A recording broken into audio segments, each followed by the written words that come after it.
Alright, so can you tell us your name? Yeah, my name is Ekin. My name's Christy. My name is Ottilia. My name is Matthias. Where are you from? So I'm Turkish originally, but I've lived in Luxembourg most of my life. I'm from London. I'm from Denmark. I'm from, oh, it's complicated. I'm from Brazil, Japan, and Portugal, but I was raised in Southeast Asia, the US, and a few other places. And what's your favorite film? So it's a tie between Wall-E and the Madagascar trilogy. My favourite film is probably Love, Rosie. It's my comfort film. It's very romantic. Once Upon a Time in Hollywood. Once Upon a Time in Hollywood. It's Inglourious Basterds by Quentin Tarantino. So what film do you think helps you visualize peace the most? Oh, that's a really good question. I would say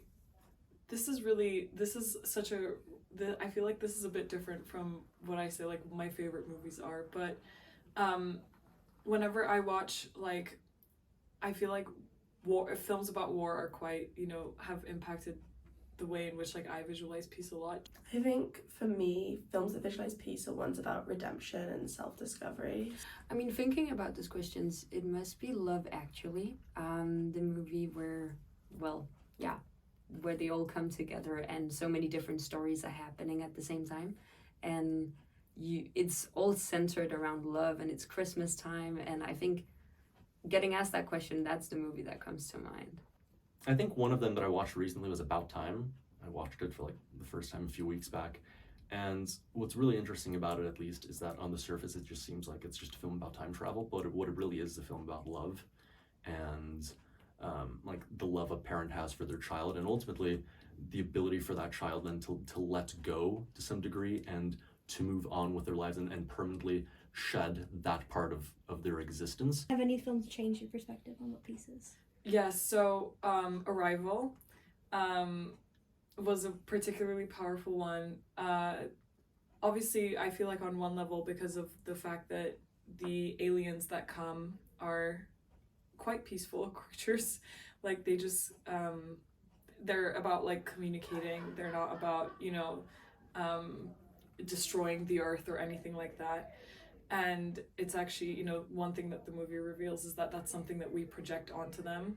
I think that one film that I watched in Spanish, El Hijo de la Novia, which means the son of the bride, is another sort of self-discovery redemption film that deals very well with it's a woman with dementia who her lifelong desire was to marry in a church her husband, but her husband never wanted to get married in a church. Now that she's got dementia, he decides that his big goal in life is to let her have that wedding.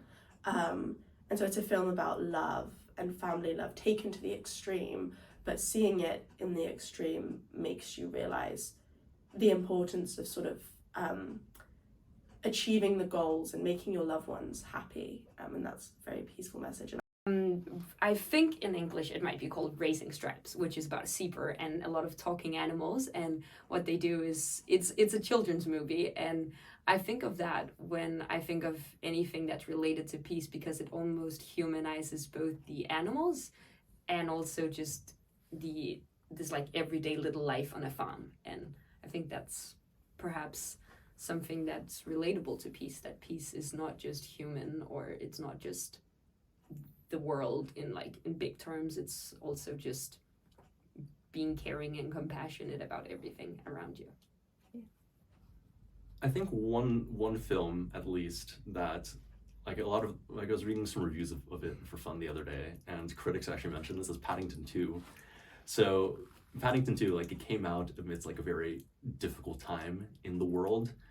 Just contextually speaking, it came out in the midst of civil war in Syria. There was escalating tensions between the United States and Russia, and a lot of what critics said when it came out was, oh, it's a light, heartwarming message. It's exactly what we need at the time. But I think that what it does, more than just being a feel-good film, I think that the message of the film itself is very powerful. It's a message of family, and it's the message of welcoming the other, because he's not from there. He's a bear, and the Browns are humans, and so it's that message of welcoming in the other and giving them a home.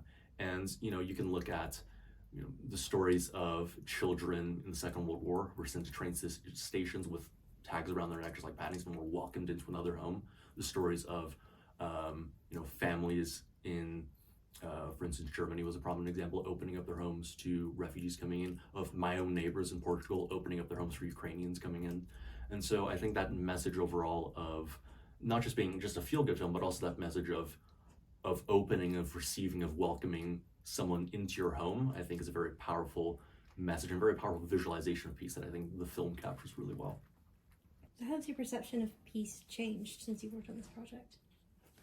Oh, it's changed a lot. I came into the project initially just having like quite an iconographic visualization of peace. So for example, like the classic white dove, and then the peace symbol itself, and like maybe a rainbow, stuff like that. But I've actually, since joining the project, I've found it to be very complex, very multifaceted. I was really surprised in particular by how many areas of discipline that it kind of like can pervade into.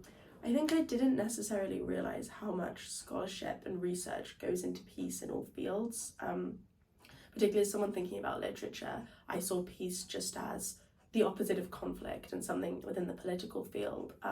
But actually it's something that a lot of thinkers in a lot of different fields are publishing a lot of research on and incorporating into their work, which is something I didn't realize at all.